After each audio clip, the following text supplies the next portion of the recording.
Now, you know, some people can, like, explain the mysteries of life. James here can explain mysteries of life because he's from Setup. Well, we just saw carry on, you were talking to that guy with his Duke, and you were telling him things, and he was just, oh, really? That kind of moment. What do you actually do? What is the magic that you work on bikes? Engineering and passion. Yeah. Just to feel, found a bike in the field when I was 8.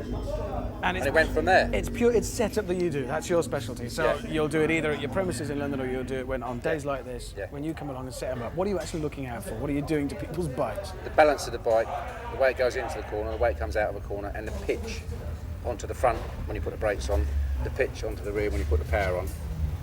The balance between the two when the bike goes into the corner to hold a nice sharp set. Now on a day like today, there's like whole packs of R1s, whole gangs of blades going around. Very much straight from the shop, straight out on the track, a lot of them. Do people actually spend any time thinking about setup, or do they just get on and off you go? If they're good riders and they're positive minded, yes. If they, posers. If they're posers, they just want the cans on. They don't think about suspension, but it's the first thing I've ever done. I mean, if I came to James does the paintwork, let's get the thing handling properly first. If I came to you with 2 bikes, we swore. If I came to you with 2 bikes, one much better than the other, but you set up the slower one and not the faster one. I mean, in other words, how much difference does it make? Performance. If one's quicker than the other, engine performance-wise, the handling one will always beat the quick one. If they're of the same size and one's got more tune than the other, you'll finish the race better on the set-up one than you will on the fast one. When you're walking down the street and there's bikes parked, do you kind of walk past and suck your teeth and think, I bet he hasn't done this. Do you watch him go past? I've just got to look. Can you tell? That bike's been set up. Tell by the way the screws have been sorted out. How can you tell that? Which one? This blue R6? It's the right sort of spring preload on. Now if we walk over to that one over there. You're joking. You're just seeing this from...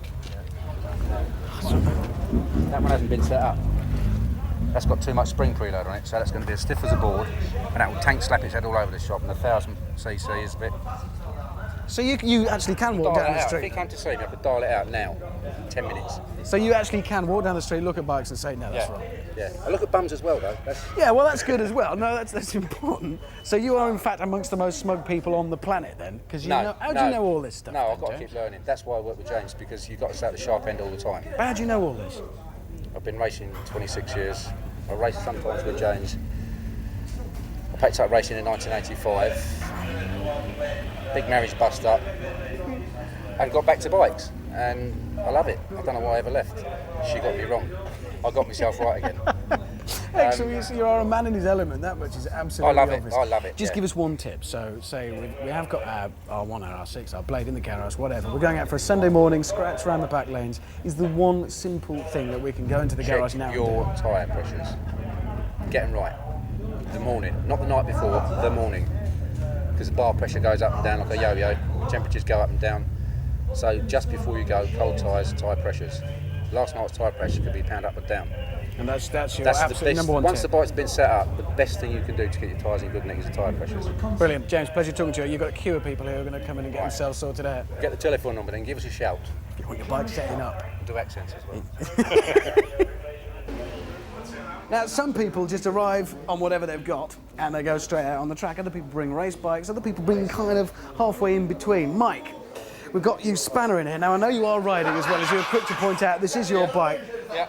To what level have you taken it with this? Because this looks actually fairly serious. Well, basically, it's just a standard road bike, and all I've done is put an aftermarket body kit on it, so that if you do fall off, it's a cheaper alternative. So it's the same thing. We've heard people who've been putting bits from scrapyards on, but you've got a nice, pretty bike. Yes. Yours looks very nice. It wasn't last time. It was all sorts of colours last time, but it starts getting a bit serious after you've done it for a while. I was going to say, some people are getting pretty competitive out there. Some people put a fair bit into this. I'm seriously considering going racing after doing all this. Yeah. Really? You think this might be something that will lead you on to? Yeah, I just like the competitive spirit in it all. It's really good fun. The one thing that would maybe put people off is if you have never done one of these, how competitive is it? You know, are you going to get somebody right up your backside in an R1 as you trundle around on your RGV? These guys who run these now are very safety conscious. I mean, they now run them with 3 groups, and basically if they see somebody in a slower group who's going far too quick, they'll pull you out and put you in a faster group. They're getting more and more safety conscious. I've never heard of any really bad accidents, but it's very easy to frighten somebody who's never experience somebody going past them very quickly. So when you're around there on the back straight then and we can't see you, there's no kind of elbowing and nudging? No. None of that contact Not yet. sports No, stuff? no. Okay, well, where will we see you then when you're competing? Are you going to be moving into racing? Yeah, I'll probably clubman level it. I don't know. We'll see how it goes. Good for you. You're going to get out there today? Yeah, that's why I'm changing these over. A bit more grip. Yeah, I would. Do you know I forgot my helmet? We've got a spare. Yeah, I've got a very Well, I haven't got a second strange seat. shaped head. And, I have. It's this lump here, so it wouldn't fit. But you know, that's nice. If Well, we'll have a I go. might get it sent along before the weather changes. Have fun out there, and all the best in your career. All right. Do you know, despite the rain, I'm actually getting into it now. We've met some of the people who are taking part. We've spoken to a world-class racer, and we've met the guy who can set up your bike.